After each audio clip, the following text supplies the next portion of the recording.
The Mixed Mornings and More podcast with Steph and Shawn. Now available daily. Good morning, world. Hey, good morning. Happy Thursday. It's May 19th, year's 2022. It's 5:32 right now. And some interesting news last night, Steph. Tell me about it. Yeah, Jason Kenney, our fearless leader of Alberta, he got 51.4% of the leadership vote. And I recall him saying beforehand that anything over 50, it was like 50 plus one, essentially, plus one vote, and he would stay on and he would continue leading the party. But he shocked a lot of people last night. And he said, no, I'm going to step down. This isn't great leadership and we need someone else.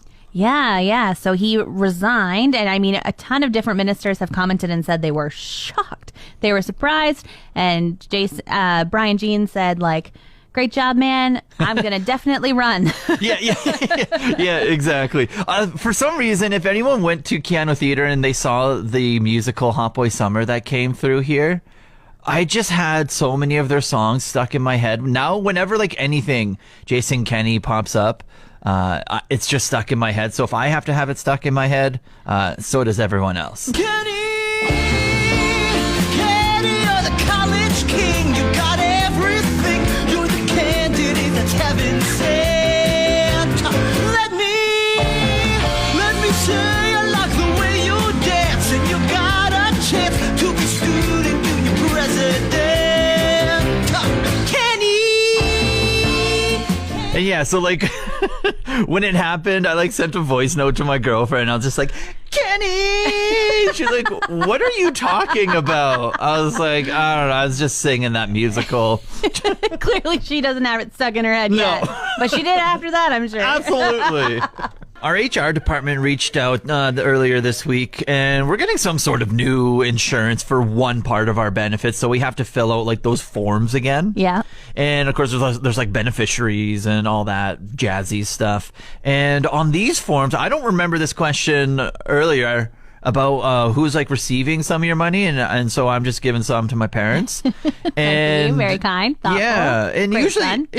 it's like name and how are they related to you and how much are you giving them. But then on this one that we had to fill out was like, what's their birthday and birth year? Yeah. Do you know your parents' birth year? Absolutely. What? How do you know your parents' birth year? I mean, because I grew up in the same house with them and celebrated their birthday every year, and every year they got 1 year older corresponding with how long ago they were born, but also because they use it for a lot of their passwords.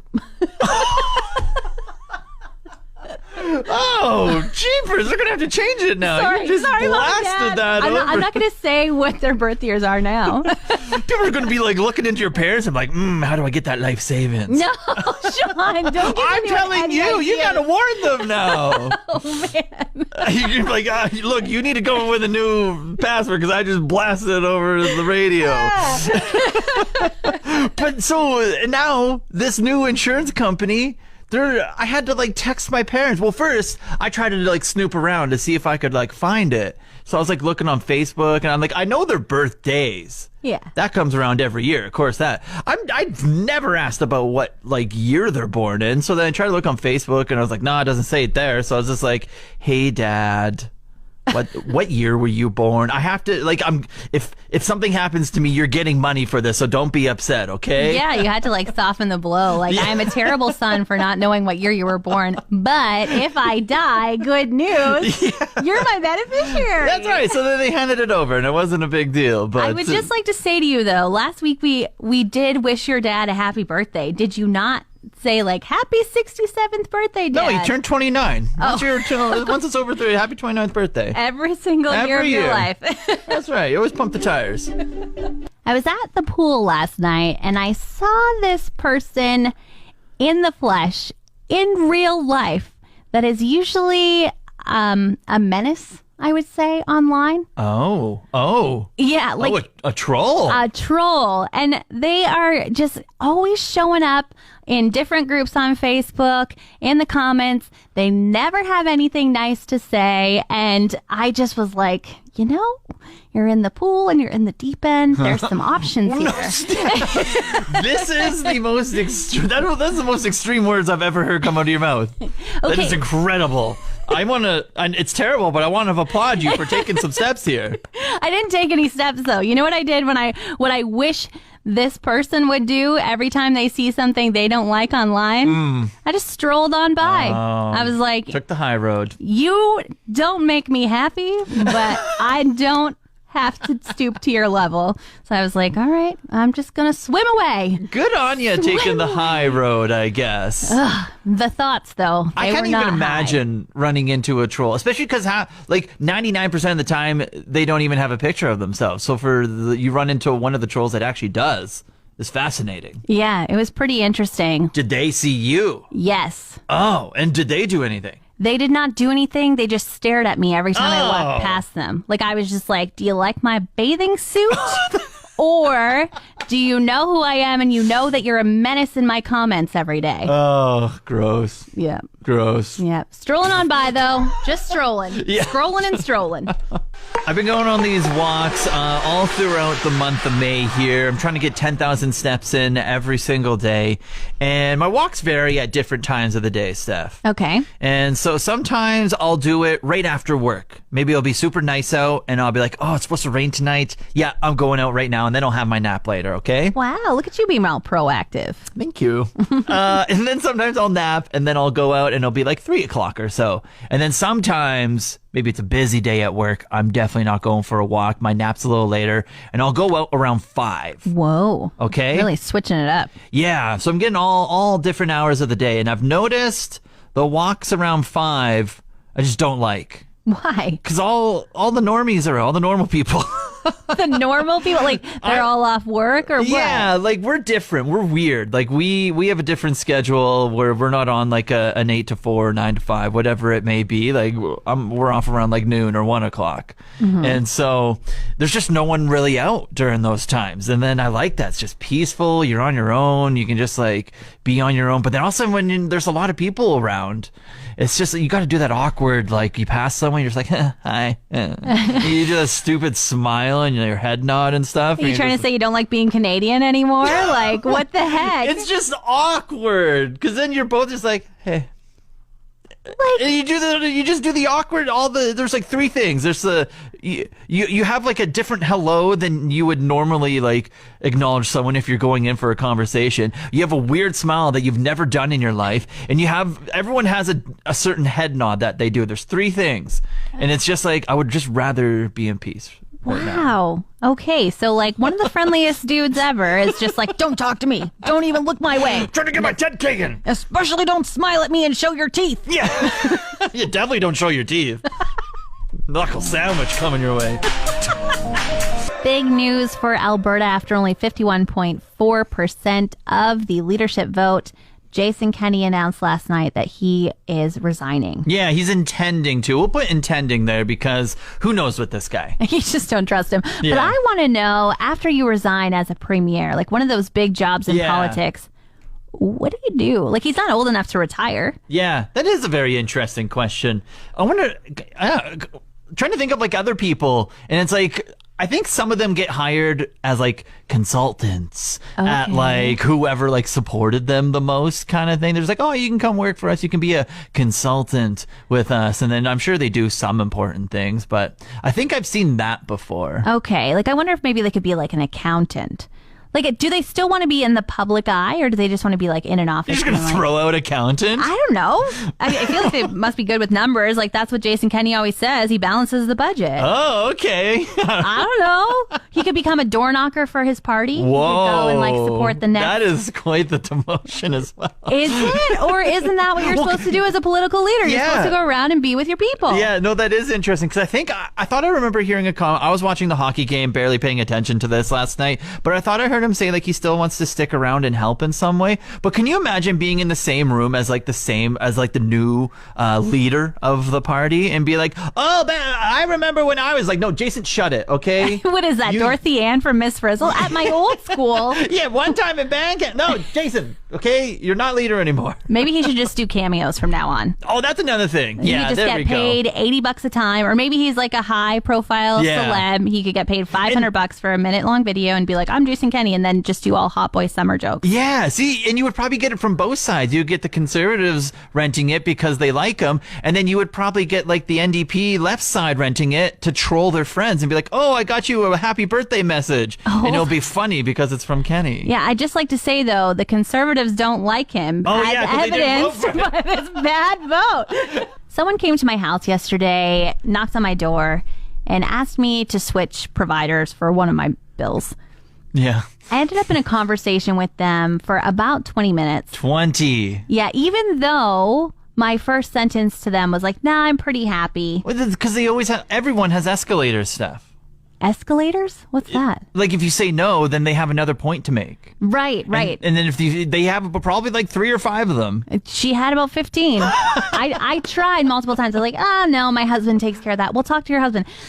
Honestly, this is my excuse to get out of here. Okay, how about this? Like, no. And I couldn't get out of it. 20 minutes later, I finally was just like, all right, I'll talk to my husband. Okay, so I feel like there's a lot of certain situations where sometimes you say no, but you're willing to negotiate if something like a better deal comes up.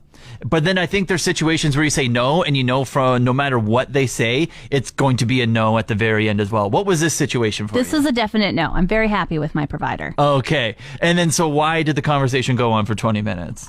Because they kept bringing up all this other stuff, and I didn't want to be rude. So I was just like, oh, that's an interesting thing to think about. But no, my provider's great. Yeah. And this happens to me a lot. Like, when I used to live with one of my roommates, whenever we'd go to the mall together, she would always say, like, "Hey, look straight, look straight, look straight. Don't look to the right. Yeah. No." And like, I'm always the person that gets, your finger grabbed and then take your nail polish off on you and try and like polish one of your nails. And then you're my stuck there goodness. being like, "Can you fix all 10? And I guess I'll have to buy this. But no, I'm never going to buy it." I think this is a big society problem. So it's not just you. It's a big society problem. No is an answer. It's that simple. You think I should just stop trying to beat around the bush? You don't need an explanation. No one needs to. If it's no, you don't need to add on why you're saying no. No one needs to know it. No is just an answer. It's and I just have to be like, "No, thank you," and shut my door. Like, that seems really rude. You don't have to know. It's just like no. It's just like, I know no matter what you say, it's no. Like, I'm happy. End of discussion. Okay, and what do you say to the kiosk person with the nail polish? I don't have time. I'm busy. Don't have time. Okay. And when you're walking out of like the grocery store and someone wants to have you fund their fundraiser, Yeah. that's like not local, what do you say? You just say, I can't at the moment. My hands are full? You can just say my finances are tied elsewhere. Okay. All right, Shawn. I feel like I need this pep talk every time I go out in public. The thing is, see, you're trying to find excuses. Yeah. No is an answer. Okay. No is an answer. I don't get it. And it can be accepted. I think people have to work on that. Like, it's okay to say no. It's perfectly fine to say no to things. Okay. I'll try and remember that. It's very hard to say no. See, I'm good at it. Like, I've gotten comfortable with it. Okay, ask me a question, Shawn. Do you want to give me a pedicure later today? No. Damn it. Steph, if I asked you what was the score in the hockey game last night, you would say... An educated guess of 1-0. I guess uneducated. A complete guess. I have no idea. You were busy last night, but it might have been like one of the games of the year. You're kidding. Yeah, it was an absolute circus. It was a barn burner from like 20 seconds in. I don't know what a bar burner is. Yeah, that's my bad. Barn burner, 9-6. Okay, I could guess what a barn burner is, I guess. 9-6. 9-6. The Flames beat the Oilers 9-6. They scored 20 seconds in, and then they scored 50 seconds in. And like my girlfriend, diehard Oilers fan, she's like, my heart can't take this. And then she stayed watching, and then it was like 6 minutes later, the Flames scored again, and she's like, no. She's like, I can't. She's like, you have to keep on watching and let me know, because she had to walk away from the TV. You're kidding. Yeah. She turned it off. Yeah, she had to put on something happy. She just had to like turn on, I don't know what she went to, but she's just like, this hurts my heart way too much. Wow. And then little did she know, she left when it was 3-0, and she's like, I just need to take like a mental break. And I think she tuned in for a little bit of the second period, and then the Flames went up like 5-1, and she's like, no, she's like, I can't take this anymore. Little did she know that the Oilers would come all the way back. So I texted her. She's like, if they get within 1 goal, let me know. So then I did. And then it was just constant circus, back and forth. And then the Flames ended up being the better team, and they ended up winning. And then there was a little rough stuff as well. Like, there was so much entertainment in this game. It was just like game 2. It's Friday night. I think 8:30 is when it's going down. So I think it's must-watch TV now. Okay, so I have to ask you this, Shawn. Yeah. You always say you have to watch live sports live. Would this game, even though I now know the outcome of my non-educated guess of 1-0 is not the case, be something I should try and get some footage of and watch tonight? No, I don't think you would enjoy it, just because you're not really a hockey person to begin with. All right. I was just trying to like give myself some evening plans here. That's right. No, I think bypass and just watch game 2. I think that will be, or just snippets of game 2, and I think you'll be good. And okay, I was about to say this yesterday before the game, because all of the province of Alberta was just going crazy over this Battle of Alberta, first time in 31 years that it's like happened in the playoffs. I was about to say yesterday out loud, it's overhyped. Whoa. And thank goodness I didn't, because it lived up to it last night. Bite your tongue and don't say that on Friday. That's right. It was great. Okay? It lived up to everything. Want more of today's show? Download the Mixed Mornings and More podcast. Now available every weekday.